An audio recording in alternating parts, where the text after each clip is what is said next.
Everyone, I'm Adam. Welcome to the Good Trouble Show. Today we have news from researcher Robert Hastings, the author of the book UFO and Nukes, regarding testimony that has taken place with the Pentagon's UFO office, AARO. And we're also going to be rebroadcasting our interview with former Air Force nuclear launch control officers Bob Salas and David Schindele. And afterwards, we're going to take some questions from our live stream audience. And we ask that if you have any questions, please put them in all caps so I'll know how to find them. So anyway, a bit disorganized today. It was kind of a last-minute thing that we put all of this together. But one of the first things that has happened today is this post from Robert Hastings on the website UFOchronicles.com. We'll put this up here. So it's a bit of a long letter, but it relates to what we're going to be talking about today.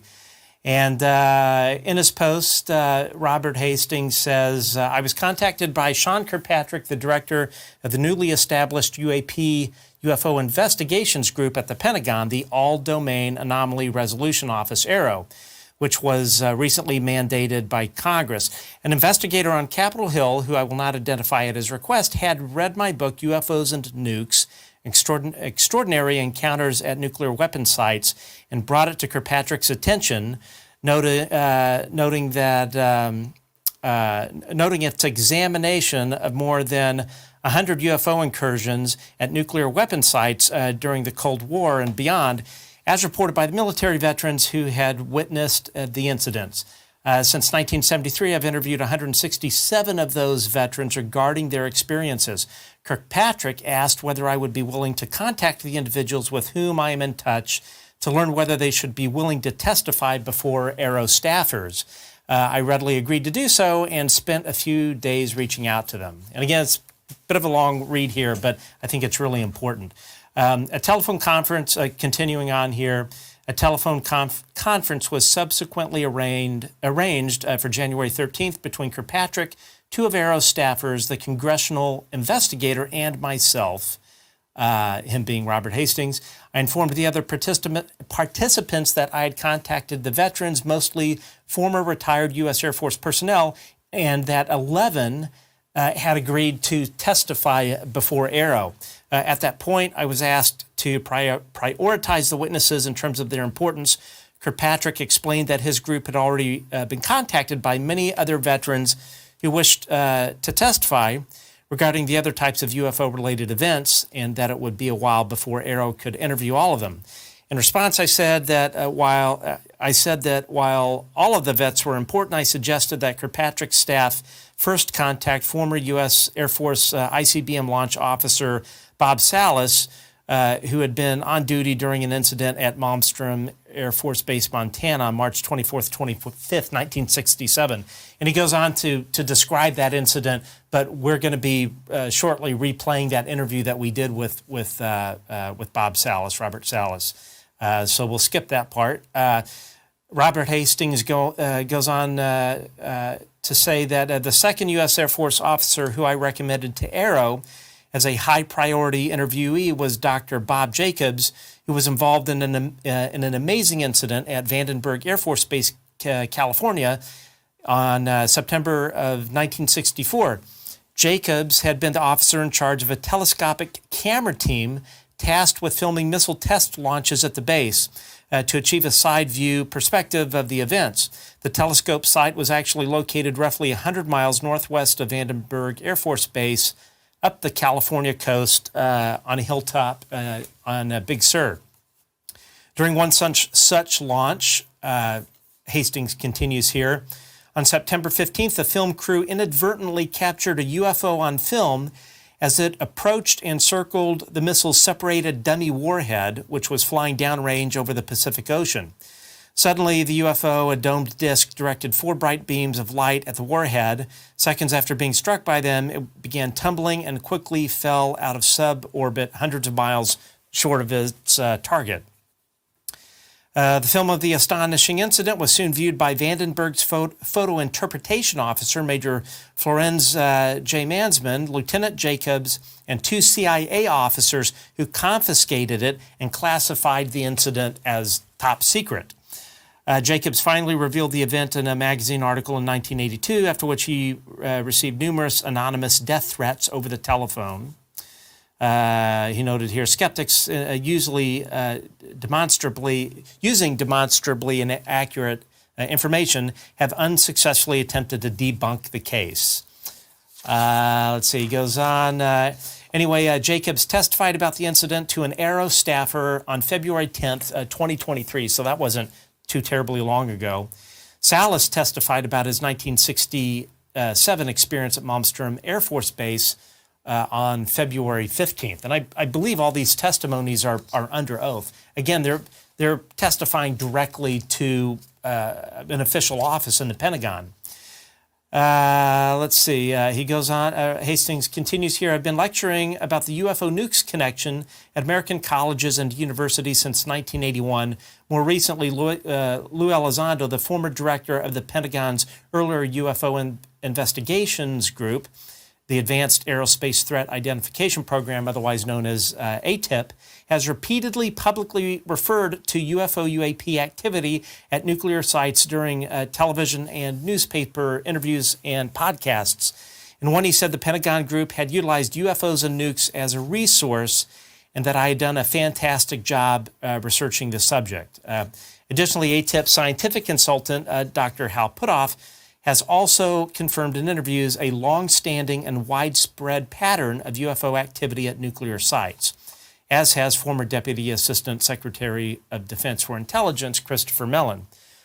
Moreover, the late U.S. Senator Harry Reid, who had secretly secured funding for ATIP, also publicly discussed the UFO nukes link during interviews. According to journalist George Knapp, Reid had read my book and was stunned by the testimony of the veterans contained in it. Reid, Elizondo, Mellon, and Puthoff became disclosure advocates in recent years, believing that the U.S. government should be more candid with the American public on the topic of UFOs. Hopefully, the rest of the veterans who I recommend to Arrow will be interviewed soon, and more importantly, their testimony regarding the reality and obvious importance of UFO incursions at nuclear weapon sites will be brought to the attention of Congress. So I should probably back up here because a lot of our viewers are not the UAP crowd, so they may not be familiar with Robert Hastings. So Robert Hastings is this, as you can tell, a researcher that is specifically focused on the connection between UFOs and nukes. And this goes back literally decades to our first intercontinental ballistic missile. And I've had the pleasure of speaking quite extensively with Mr. Hastings, and that his book has really kind of got me interested in this entire subject. And and I think the thing that's really important to note here, Robert Hastings and these other people that were involved, that were Air Force launch control officers or above ground personnel that were in charge of protecting our Minuteman ICBM sites. We owe these guys a huge debt of gratitude. The fact that they came out, Hastings, and especially folks that signed non-disclosure agreements like Bob Salas, these guys are really American heroes for bringing this out, and their bravery and service to country just cannot be understated. We're, like I mentioned, we're going to rebroadcast our interview with Bob Salas and David Schindele. Now, Bob Salas posted this on Twitter. I'll read this, and let's see here. So Bob Salas says, I just received the following letter from Arrow. Mr. Salas received, thank you. I want to pass along a big thank you from the Arrow team. Your dedication to this issue and the resources, time, and energy you invested in researching and documenting your experience and associated events are greatly appreciated. I'm glad we were finally able to document this accounting and evidence into the intelligence record, and will include this information in our investigation as an authorized disclosure, IAW. I'm not sure what that means. The fiscal year 23 National Defense Authorization Act. I'm hopeful the collective contributions of patriots like you and the current level of government interest and investment will provide answers to the questions and the citizens of our country have demanded for such a long time. Love DoD Aero. Anyway, yeah. What a great note to get back from the Aero team. So, I know there are a bunch of acronyms we've been talking about here. So, Aero, for those of you that are not familiar with this topic, Aero stands for the All Domain Anomaly Resolution Office. This office was set up in the Pentagon. It was mandated by Congress, primarily by Senators Kirsten Gillibrand and Marco Rubio. They mandated that this office be created in the DoD to examine the whole UFO UAP phenomenon, and I believe that was actually part of the fiscal year 22 National Defense Authorization Act. Anyway, this is what's going on. So this whole group, the Aero group, led by Dr. Sean Kirkpatrick, they are in charge of investigating and reporting back to Congress what is going on with this whole UFO phenomenon. So anyway, this interview that I did with Bob Salas and David Schindele, we did it earlier last year, and in light of what has been going on with the balloon shoot down and the 3 UAP shoot downs, which the Pentagon can't seem to find the wreckage. Big surprise there. I thought this would be a really great time to re-air this interview. It's about an hour long, but the information contained in it is significant, and I would especially encourage all of you that are new to the UFO topic, that are not aware of what has been going on with UFOs and our nuclear equities, namely our land-based strategic nuclear deterrent, in the way of the Minuteman 1, 2, and 3 weapons platforms. It's really worth your while to listen to what these men say. And the last point that I'll make is that these guys that you're about to listen to, they were some of the most vetted individuals in our military because they were responsible for launching nuclear weapons on Russia. So you can imagine the vetting that went into these 2 individuals, the top secret clearance that they held, and the fact that they had at their disposal, upon the orders of the President of the United States, the ability to unleash firepower that is just unfathomable. So anyway, we're going to roll this. Interview. Please feel free to make any comments or ask any questions during the chat or in the chat. If you have any questions, please put them in all caps. And after we're done with watching this interview, we'll go over these questions and I'll answer whatever I can. So without further ado, here is Bob Salas and David Schindele, retired former nuclear launch control officers of the United States Air Force.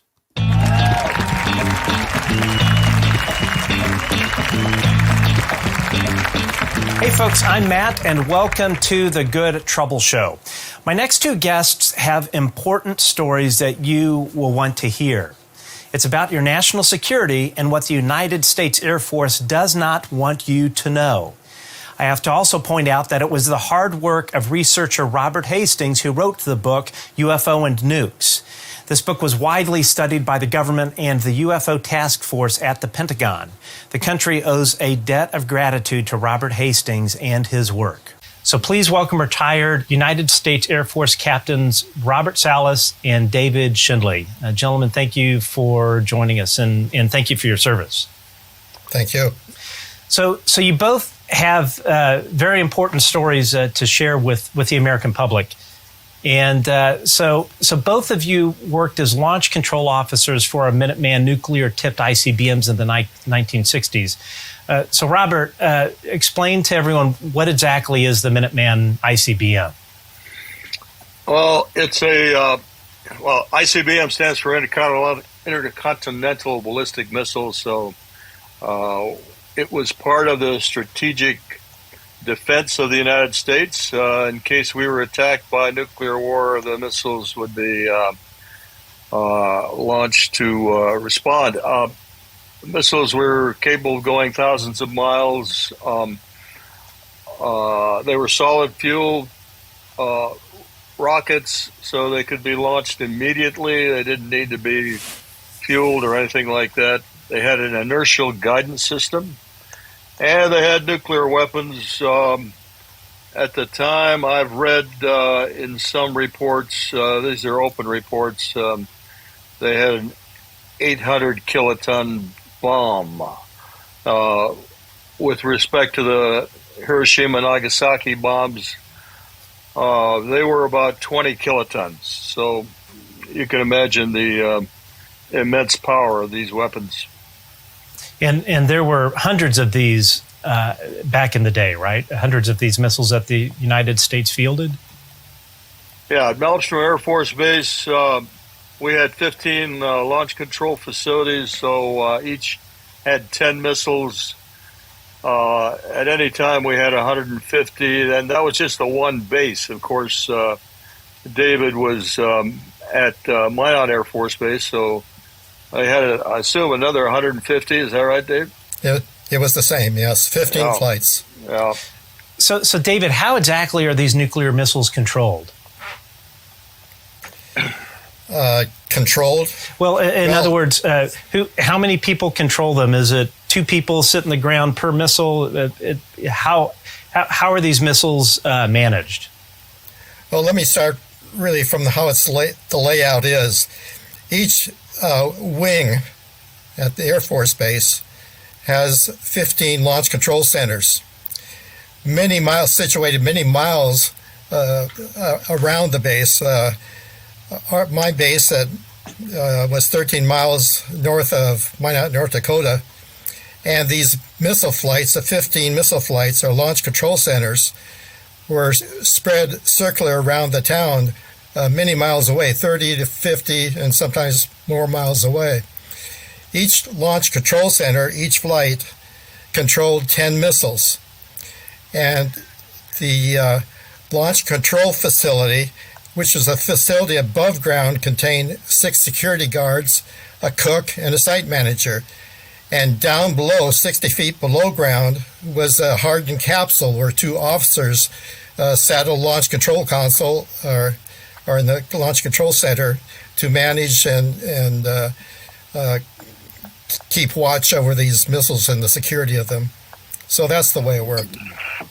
So what you guys were on, so there's backing up a bit. So there's something called the nuclear triad. So you have land-based nuclear delivery, which was the Minuteman ICBM, air delivery, bombers, and then sea delivery was sea launch ballistic missiles. So the idea being that an adversary can take out one leg of a triad or of the triad, and maybe not disable it completely, but you have the other 2 legs to stand on. And part of all this has been based on something called MAD, or mutually assured destruction, where one side knows that if they launch something or launch nuclear weapons at the United States, they're going to incur damage that's unacceptable. One of the legs, or one of the premises for MAD to work is the other side has to know that the other side is ready to respond at a moment's notice.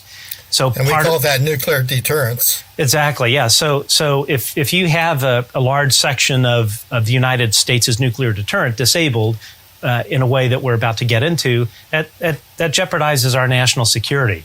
Now, for both of you guys, or anyone that sits behind those launch consoles, I mean, that's an enormous amount of responsibility controlling weapons of this magnitude.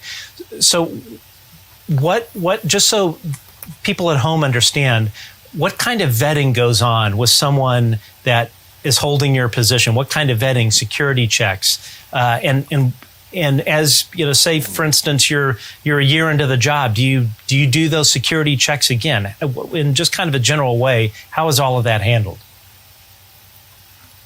Robert, if you want to maybe touch on that.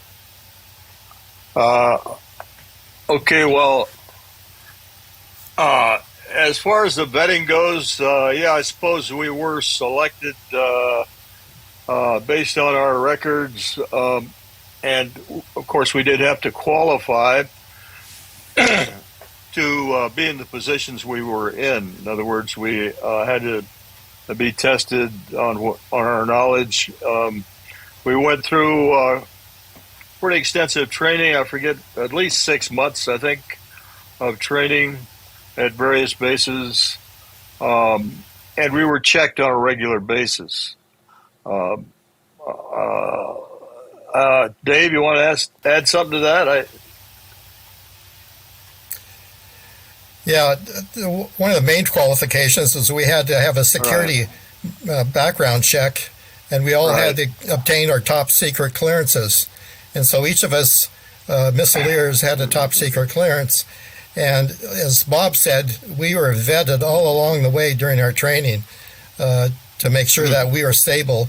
And I can remember questionnaires given to us where we would evaluate other people in our group or in our training session.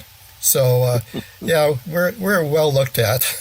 So it's this isn't something that obviously anybody can get into. So if you have something in your past or are deemed not mentally stable or to perform the job, there's no way you're going to even get close to nuclear weapons.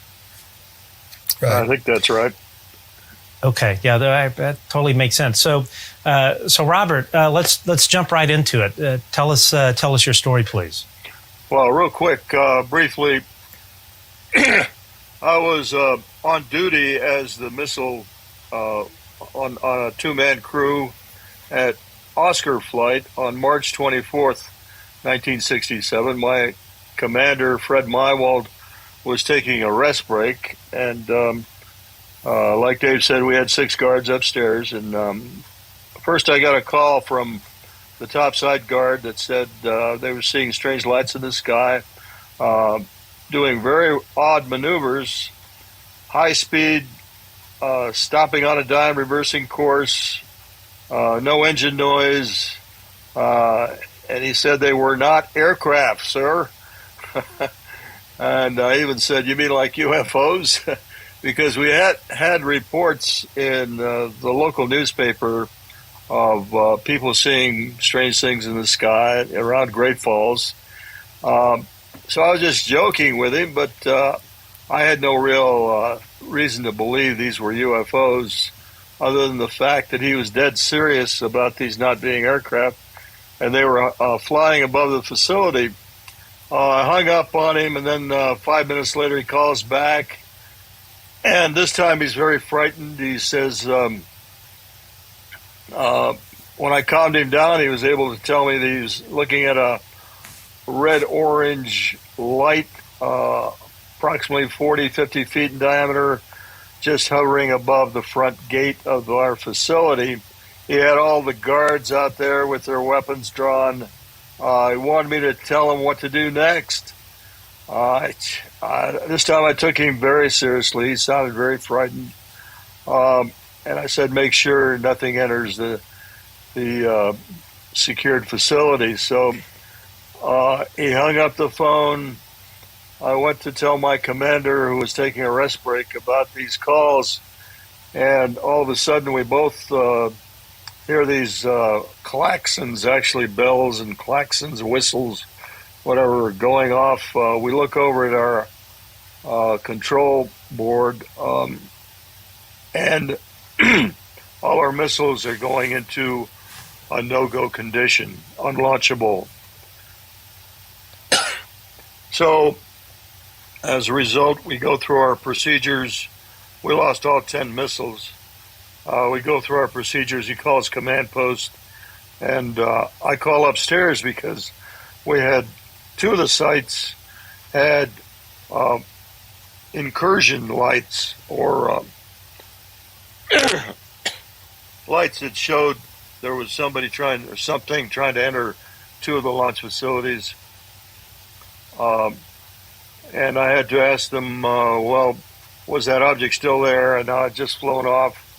And I had to send them out to those sites. They reported back seeing the objects again over those 2 sites.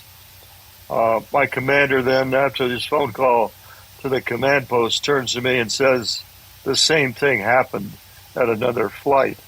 At that time, Wow. I thought he meant that evening, but it turns out I later discovered that it was Echo Flight, which was another flight about 35 miles away, but the shutdown of those missiles happened about 8 days earlier. I didn't know this until after I started researching this many decades later. Now, and just kind of going back on it, so the launch facility, so there's a launch control center that the two of you are buried underground, correct? Yes. Well, not, and then not buried, but yes, we're underground, about 60 feet. Okay, and got it. Okay, and then the launch facility, those are the individual missile silos, the 10 individual missile silos that you are in control of. That's correct. Yeah. Okay. And so the flight of missiles. If I could interrupt there. Yeah, please the do. launch control facility was the above ground facility which was above our capsule. The launch facilities or silos were located, in my case, 4 to 14 miles away. Yeah. Got it. Okay, great. So Bob, were any of the missiles damaged? So they were taken offline. Two questions. How long was it before they were brought back online, and was there any damage done to the missiles? Right. Well, it took about a day to get them back online. What happened is we got indications of guidance and control system failure. Like I said, we had an inertial guidance system. It required a stable platform, gyroscopes, that sort of thing. And what this object was able to do was simply to upset that level platform of the guidance system. It actually sent a signal to what's called the logic coupler.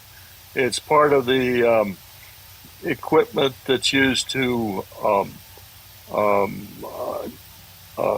work with the information received by the inertial system. So it would have to have penetrated 60 feet of earth and concrete, this signal, penetrate 10 separate triply shielded cables, and then send signals to each of these logic couplers separately to 10 missiles, and do that within portions of seconds. We lost all our missiles within about 10 seconds. And if I remember correctly, so Boeing was the major contractor that dealt with the Minuteman system. During this or post event, did Boeing send any engineers out to try and figure out exactly what had occurred? Yes, Boeing did their own investigation, headed up by a man by the name of Robert Kaminsky. We communicated with Kaminsky after I started researching this in 1994. He reported back by mail, and we've got it in writing, that they were not able to find anything significant to report as far as the cause. There was no power failure, no lightning, no damage to equipment, by the way. None of these missiles were damaged on a permanent basis. They were simply had to be retargeted and go through a retargeting procedure, which took about 24 hours, like I said. Boeing did do a bench test and identified the possible failure mode as what I just described, sending a signal to something called the logic coupler, and it was just a momentary signal that upset the entire guidance system. Wow. That's all that happened. So obviously, whatever these things were, they knew what they were doing, and it wasn't out of any sort of natural cause. Wasn't like lightning or any bad weather or anything in the area. Absolutely, they knew exactly what they were doing. So Dave, I understand you had a somewhat similar experience. Yes, except it happened to the crew that my commander and I relieved. And so we were the first ones to get to the launch control facility and find out what had happened overnight. But to start from the beginning here, when I woke up that morning, I heard a television newscast said that residents of Mulhall, North Dakota, which is about 40 miles north of Minot, North Dakota, some of the residents of the town saw strange lights overnight. And that's essentially all that newscast said. But that caught my attention because I was scheduled to go to November flight, which is 3 miles west of that town. And then I lived in town, and I knew I was going to a November flight, and I traveled to the base for our pre-departure crew briefing, which all 15 missile crews would attend early in the morning prior to going to the individual launch control centers. At that briefing, we were told that a few missiles at November flight had gone off alert, and which again caught my attention, plus the attention of a few other crew members there at the briefing. When the briefing was over, some of those officers came up to my commander and I and said, "Did you hear the newscast this morning?" And I said, "Yes." And my commander had heard that newscast also. Anyway, my commander and I then took the standard Air Force blue station wagon and traveled to the November launch control facility, which was about 37.5 miles from base. And we entered through the security fence, and my commander immediately went to the security section of the above-ground facility, and I proceeded to inspect the above-ground surroundings around the building to make sure everything is in order. I entered the back door of that facility, above-ground facility, and the site manager greeted me, a tech sergeant. And he said, "Did you hear what happened overnight?" And I said, "All I heard was that residents of Mulhall, North Dakota saw strange lights overnight." He says, "Well, follow me." And he took me to the day room of the facility, to the west-facing windows, and he described to me the object that he saw hovering just beyond the security fence that night. And it was quite a story. He said this object with bright flashing lights, that's the only way he could describe it, just hovered just beyond the security fence. And then after a while, that object hovered to the right and went out of sight from those west-facing windows.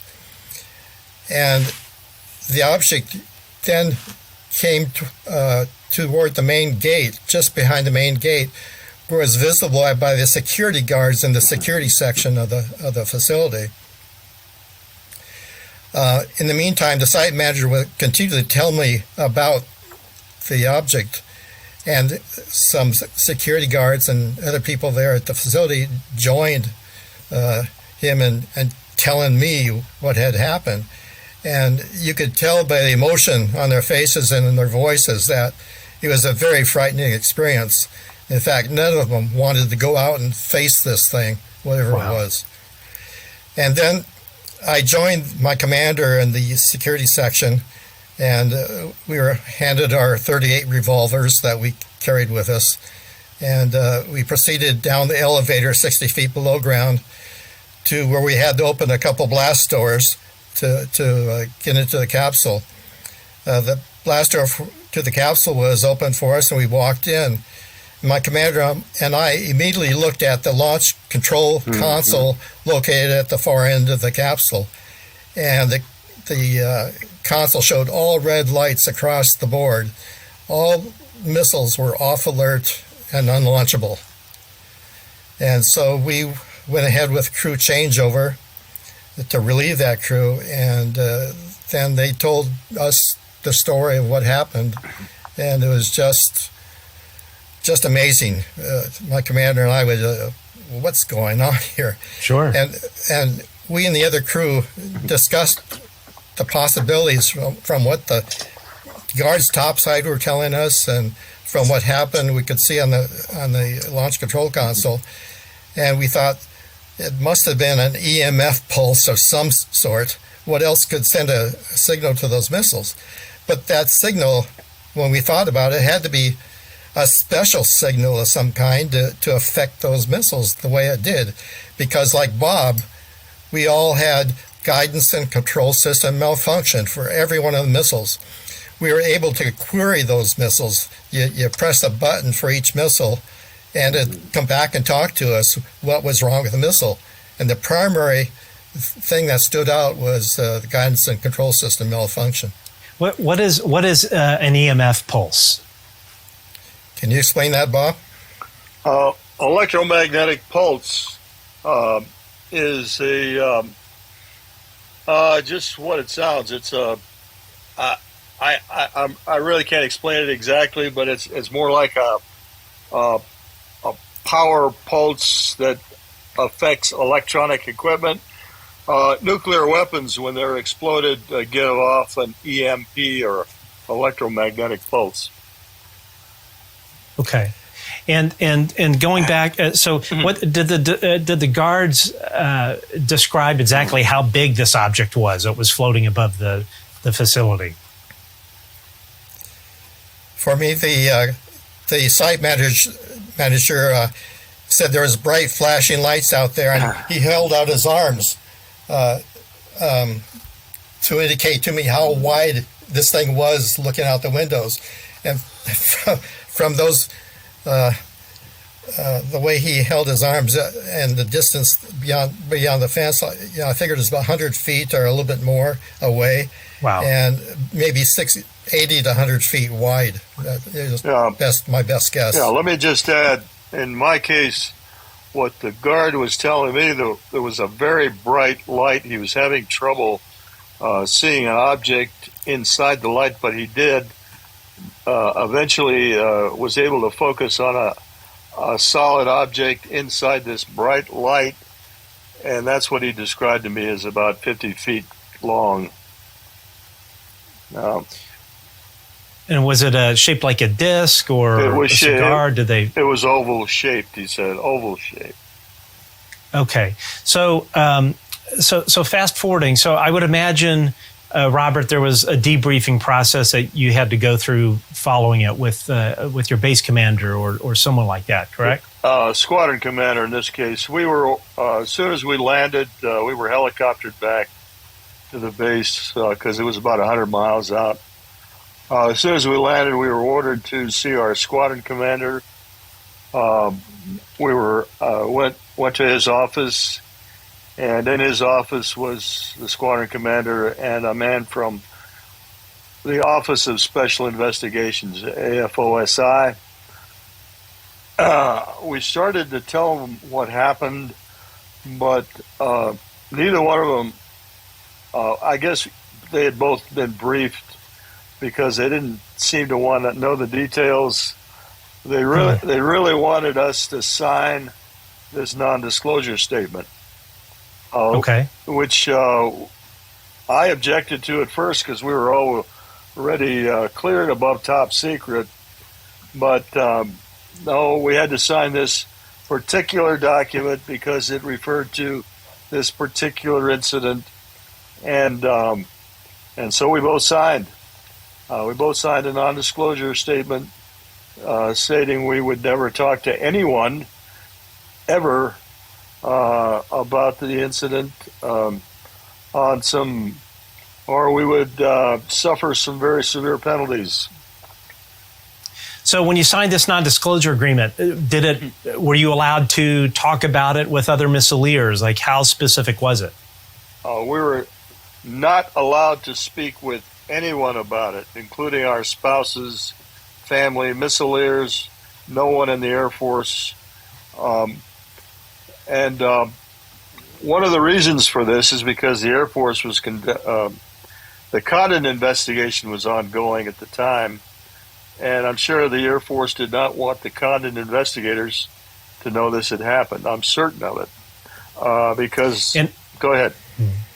Oh, and just folks at home that don't know. So the Condon investigation was an investigation run by the U.S. Air Force to determine what UFOs were, if anything, correct? All right, that's correct. Okay. At any rate, the next morning, I got a call from the guards at my home in town, and they begged me to come out and talk to them about the incident. They thought I knew something and wanted to discuss it, etc., something, and I just had to tell them I couldn't. I was obligated not to talk to them about anything that happened. So that was very disappointing to both myself and them.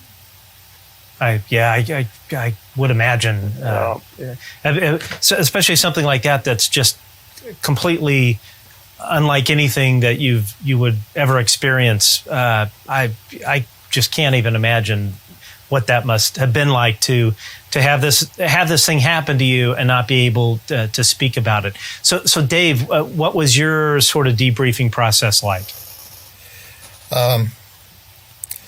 Essentially, my commander and I were relieved by another crew the next morning.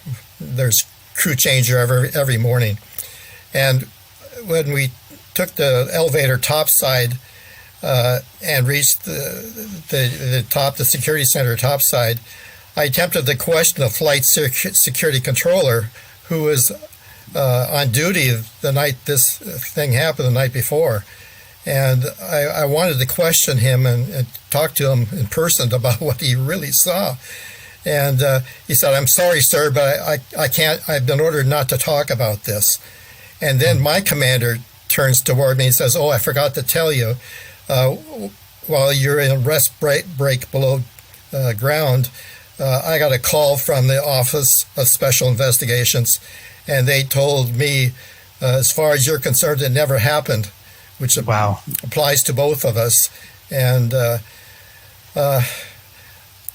it was a real disappointing message for me. And essentially, we were ordered that we were not to talk to each other about it even, which we didn't. Well, I must admit, a few weeks later, we had an incident where an F-106 crashed between us and the base, and we had to send security guards out. And at the time, I remember mentioning to my commander, I says, "I wonder if UFO had anything to do with this." And I thought, oh my God, I brought the subject up. So going back, the AFOSI, Air Force Office of Special Investigations, they're a federal law enforcement agency. They're sort of the Air Force equivalent of the FBI. Would that be a fair way to sort of characterize them? Yeah, I think that's fair. Okay, and as far as the NDA that you were forced to sign, do you recall, like, how bad are the penalties if it were discovered you talked to your wife or a friend or revealed any of that? What would happen to you? What would be the repercussions? I remember three things about that NDA. One is Leavenworth Prison stuck out. Wow. Leavenworth Prison, and I think it was at least 20, 25 years. And then there was also a monetary penalty also. So it was pretty severe. And I would imagine, too, it would be loss of your security clearance as well. Oh, of course. Yeah. Right. So now, Bob had to sign an agreement. Bob had to sign an agreement that he would forever keep silent. Right. But I was never directed to do that. All I was told is by my commander that he received a phone call and that we were to remain silent. And when he said it came from the OSI, I knew, it was obvious that we couldn't talk. Right. Now, so the three of us have spoken before. I wrote an op-ed for the debrief going into your two events. And one thing that I recall, Dave, you mentioning is years later, and maybe, Bob, this was the same for you. I don't remember, Robert, that when you would go to Air Force reunions, people would come up to you and say, "Hey, this actually happened to me on my flight." But no one, of course, back then, especially with the non-disclosure agreements that AFOSI was requiring, there was no crosstalk, so no one knew what was happening at other bases, other flights. Is that right? Right. But what's amazing to me is I held my tongue for 35 some years, And it wasn't until I saw on the internet the blurb about the Salas incident. And when I read that on the internet, I said, oh my God. And I thought, now I can talk. And I did. I told my wife immediately. I pointed her to a webpage on the website. I says, this happened to me at Minot. My incident happened in September 1966, and Bob's in March 1967, 6 months apart. Wow. And Dave, what were some other stories that were relayed to you that you could share? Any sort of similar incidents at other nuclear ICBM sites? Yeah, I didn't know about our Air Force reunions until 2010, and I've attended 6 of those reunions so far. And in 2014, I held a reunion myself in Seattle, Washington, where 30 missileers came. And then one evening, I remember it was a Thursday evening, I gave a presentation on my experience. And it was the first that anybody had heard. Wow. Those missileers attending had heard of this. But the first thing I did at the presentation was I asked, do any of you remember anything talk about UFOs at Minot when you were there? 7 people raised their hands. Wow. Then I asked, do you recall anything about a UFO incident at a launch facility when you're on duty? And 3 people raised their hands. How big was this crowd, would you say? 60 people with wives and so forth, but about 30 missileers. Okay.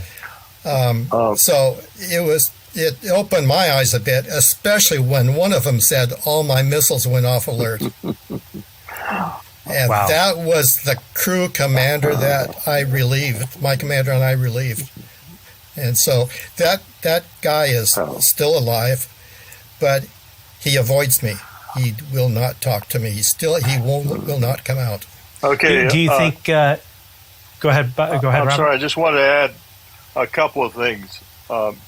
Number one, there was another significant incident in 1968 at Minot Air Force Base. That's right. October. That was very well documented. Major Bradford Runyon was the main witness. Co-pilot for a B-52 aircraft, and it disabled the launch facility. I don't want to tell the whole story right now, but what I want to state categorically here is in 1966, we lost 10 missiles at Minot. In 1967, we lost 10 missiles at Malmstrom.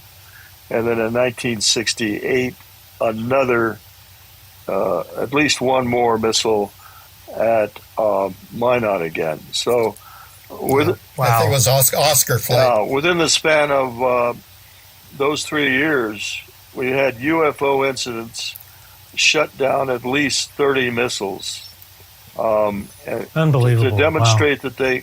Now, Matt, these are not just stories. These can be verified. Like Dave said, the commander he relieved is still alive. The commander at Echo Flight at Malmstrom Air Force Base, Walter Fiegel, is still alive. These people can be subpoenaed to testify in front of Congress. And, of course, Dave and I would be willing to testify under oath. There's no question that this is an issue of importance with respect to our national security, and it ought to be looked into carefully.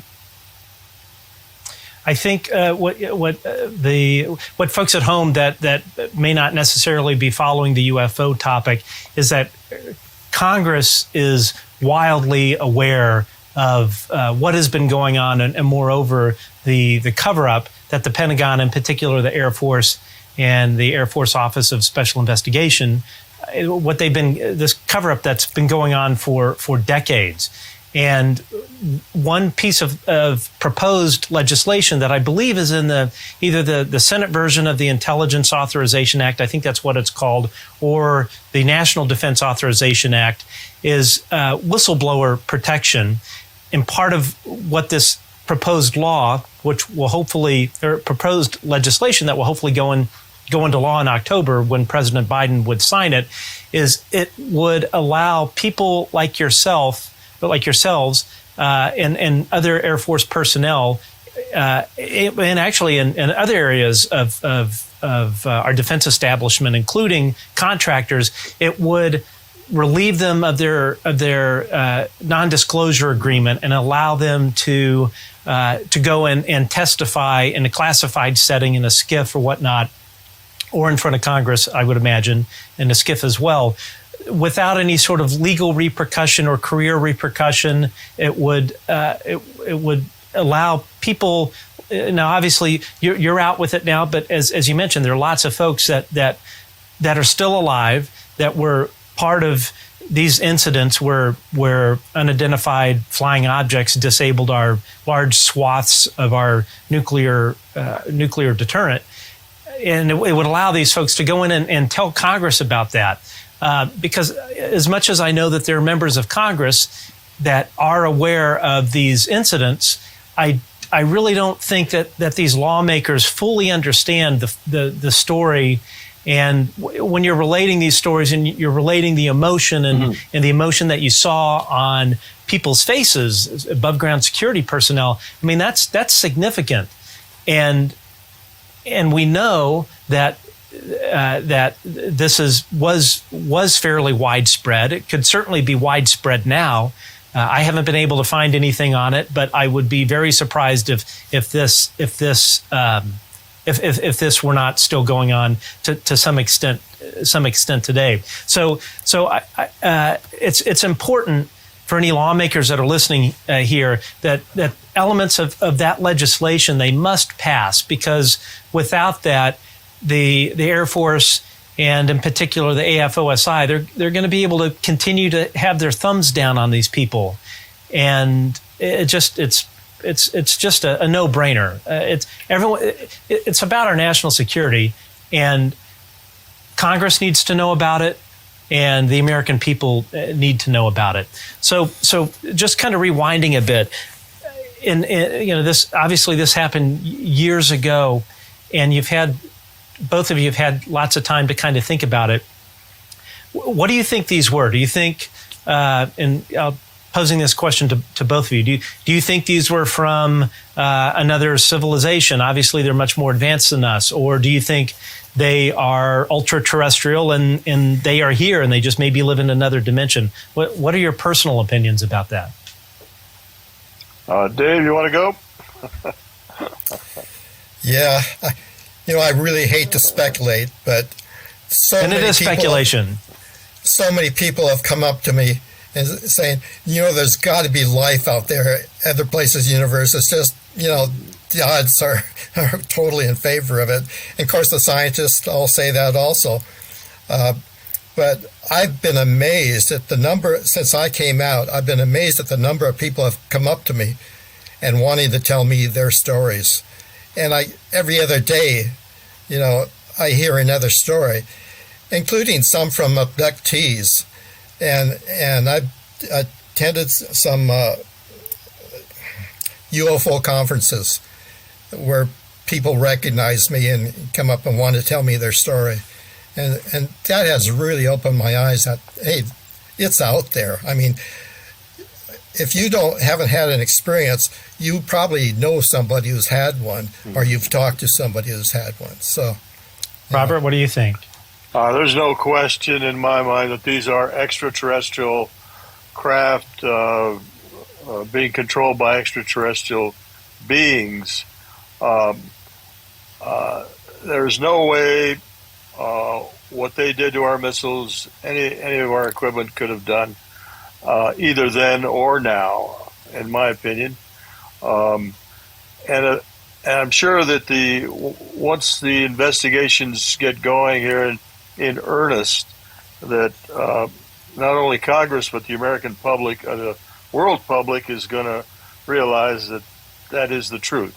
We are being visited by advanced extraterrestrial civilizations, and so it's up to us to figure out how we're going to react and move forward. And again, a question for both of you, and understanding this is purely speculation because we really don't have any idea. What message do you think they were sending? Do you think it was a show of force, or a message saying, you guys are going to blow yourselves up if you're not careful? What's, again, understanding of purely speculation?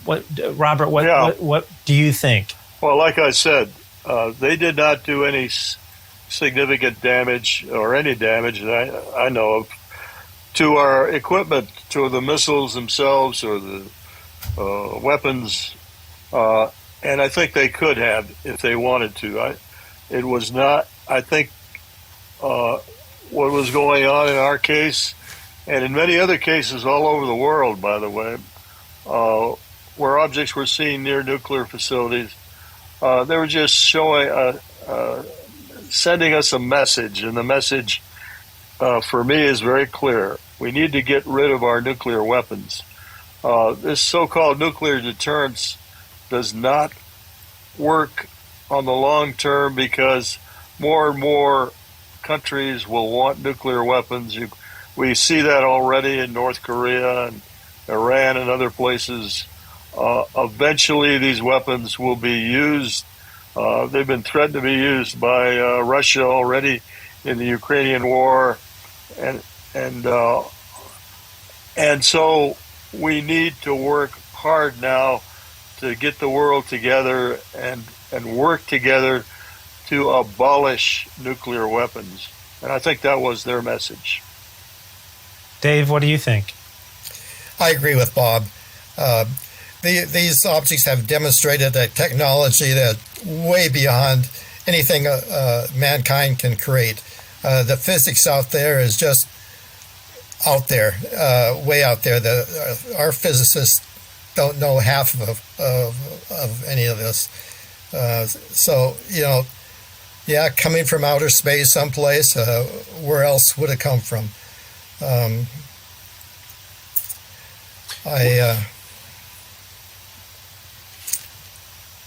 just don't know. Got it. And I think everything that I hear and conversations that I've had with officials on Capitol Hill is they no one knows. I mean, it's clearly here. It's clearly interfering with our military operations, operating in restricted airspace with impunity. Where they're from, what they want, why they're here. From everything I've been told, they don't really know. So, and this kind of ties into my next question.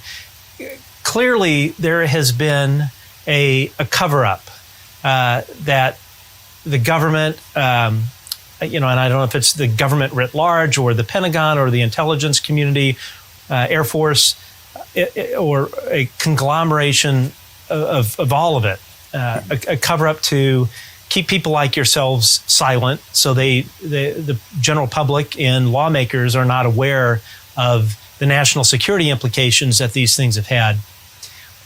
What, in your view, is the reason, if you put on your national security hat, what would be your guess as to why this cover-up has been so extensive?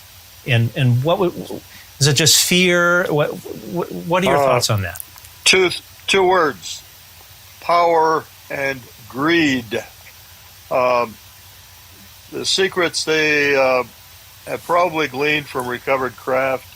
By they, I mean this secrecy cabal of people, individuals within government who know about the real secrets.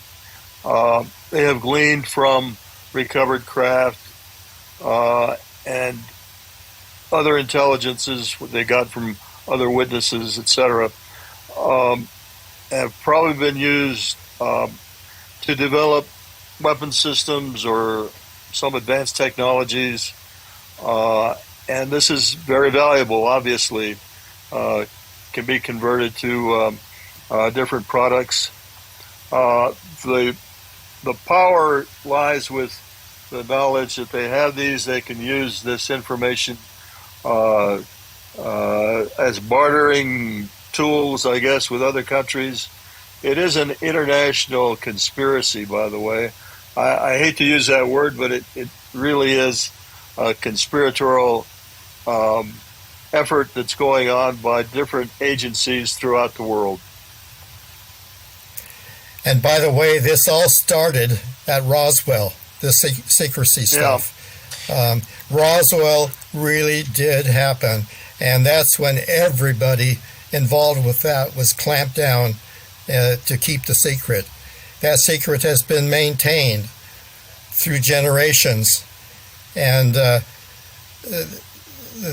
liars don't want, has been perpetuated, and they don't want the secret out now for other reasons. They don't want to get in trouble from keeping this information from the public. The other thing is that the Defense Department doesn't want the American people to know that they cannot be protected from these objects with superior intelligence and superior technology.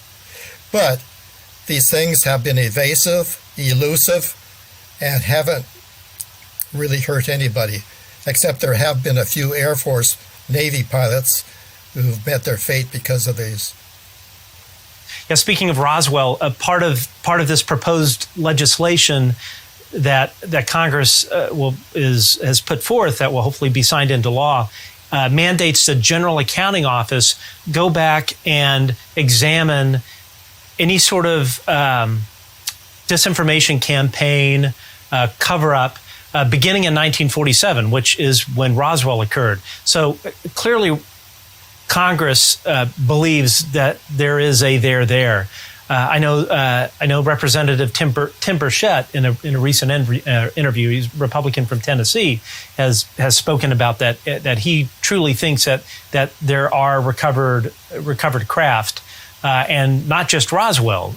There's been a long history of multiple crashes, recovered intact vehicles that are not human made, and there's extensive examples of this happening in multiple countries. So, one thought that I heard was that in terms of the international secrecy.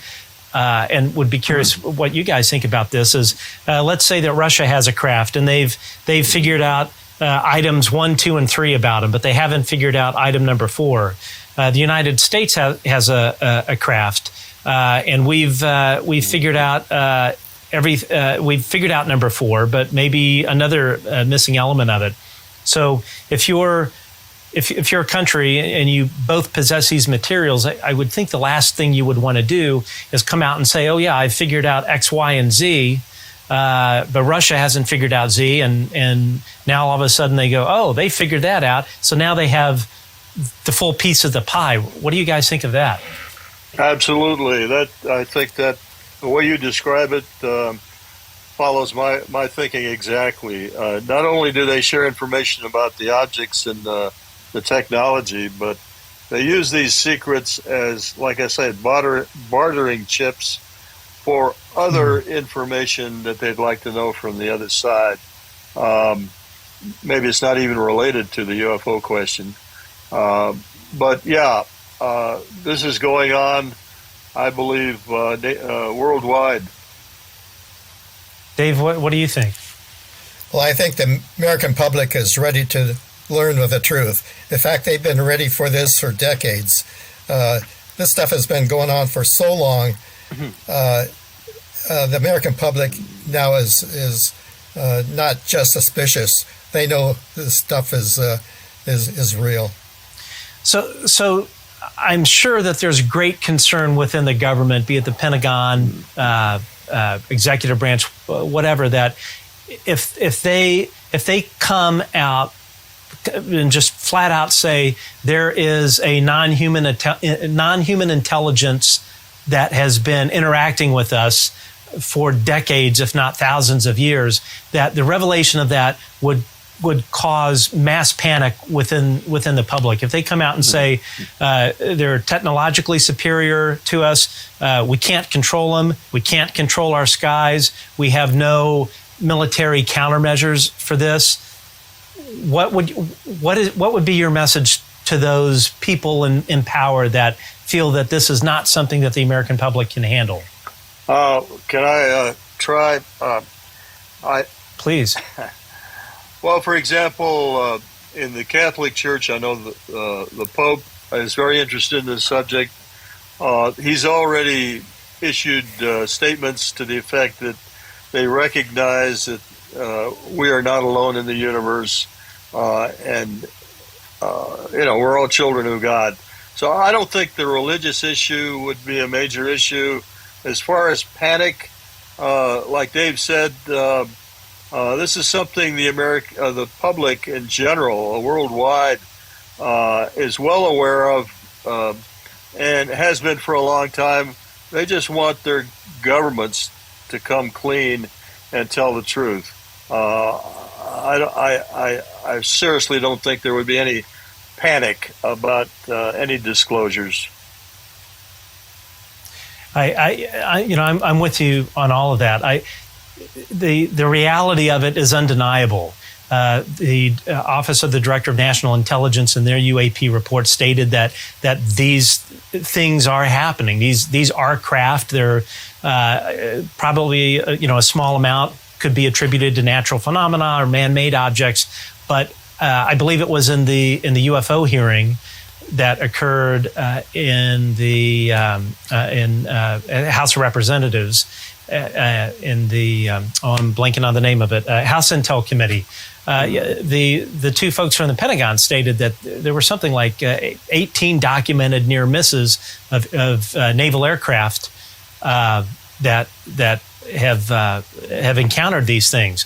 So speaking of which, rewinding a bit, in this report that was provided to Congress, which was around a year ago, by the Director of Office of National Intelligence, everything in the report came from the Navy. In the testimony in the UFO hearing in front of the House Intel Committee, everything was Navy, who has been blatantly absent from this conversation really since all of this came out in the New York Times, which I believe is in 2017. The elephant in the room is the Air Force, who has said absolutely nothing. My question to you both is, what do you think? Why do you think that's the case? And do you think it has anything to do with the disabling of our nuclear intercontinental ballistic missiles? Could I just interject? During that May hearing with Mr. Moultrie and Mr. Bray in the Intelligence Committee, one of the representatives, Michael Gallagher, did mention the Malmstrom incidents, and Moultrie stated, well, he'd heard rumors but nothing official, something like that.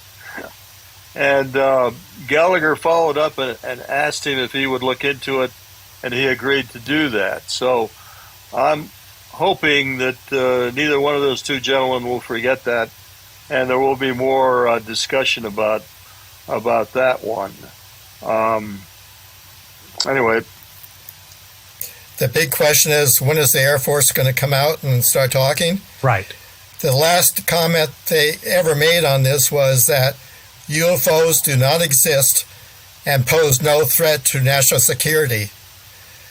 Just the composition of that sentence leads you to think that, what are they talking about? Of course, they pose no threat to national security if they don't exist, but they do exist. And the Air Force needs to start speaking up. Yeah, let me just follow up on that. Go ahead, Robert. The Air Force is silent because they've got the most explaining to do. Going back to Roswell, and from there on, there have been so many incidents that have been documented involving Air Force facilities, and they've lied about that continuously.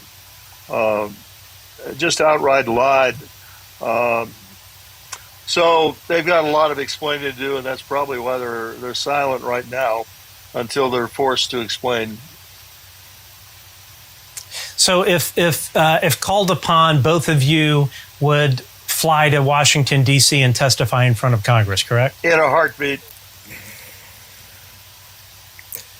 Yeah, we both testified in April of 2013 at the National Press Club to 6 former members of Congress. Of course, they were willing to listen to us since they were not current members. Right. So again, thank you both for coming on and sharing your experiences. Thank you, Matt. You're welcome. Thank you, Matt. These two men are American patriots. Patriots for serving our country and patriots for coming forward on a subject riddled with unimaginable stigma. They held the keys that would have released nuclear Armageddon at a moment's notice.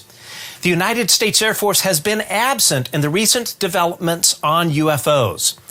Absent in the UAP-UFO report by the Office of the Director of National Intelligence.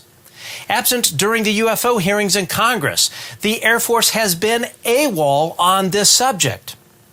The Air Force Office of Special Investigations has run counterintelligence operations regarding UFOs for decades. Lives have been destroyed in this cover-up. The United States Air Force has lied to Congress and the American people. They lied because of the elephant in the room that UFOs have been tampering with and disabling our nuclear weapons for decades, and the Air Force can't do a damn thing about it. So we close with this message to Congress. Hundreds of United States Air Force men and women have had the same experience as Captain Salas and Schindele while manning our nation's nuclear weapons. Yet with very few exceptions, the Air Force Office of Special Investigations forced our service members to sign non-disclosure agreements to never speak of their encounters. Members of Congress, this is the smoking gun. These NDAs are the paper trail. These are the documents that will reveal the incidents, the people involved, and more importantly, the Air Force personnel involved in the cover-up. Remember, the truth always wins. This whole thing kind of started, I actually do mostly political messaging on the left side of the aisle, and this sort of grew out as a separate interest of this. On our main Twitter account, Stand for Better, we're about to hit 70,000 followers. And by and large, they're mostly Democrats. And one of the things that I found out is that the UFO topic is not popular amongst Democrats, which I don't personally understand. So part of what I wanted to do is, out of my own political activism, is bring the UFO topic to the left side of the aisle, which does not tend to follow this topic. And as always, even though I'm on the left side of the aisle, in my view, the UFO topic is a completely bipartisan issue for our country and humanity, and should be treated as such. And my hat is always off to anyone in Congress or in government, no matter what their political persuasion is. If they're moving the ball forward on this topic, that is the right thing to be doing for this country. So folks like Congressman Tim Burchett, Marco Rubio, Senator Kirsten Gillibrand, Senator Mark Warner, all of these folks are working really hard to dig this stuff out from the shadows, which has been buried, I'll say, illegally by the U.S. Air Force and other parts of the government. And it's time to level with the American people. We are ready for it. Anyway, before I sign off, thank you everyone for joining us, and we will see you next week, Sunday.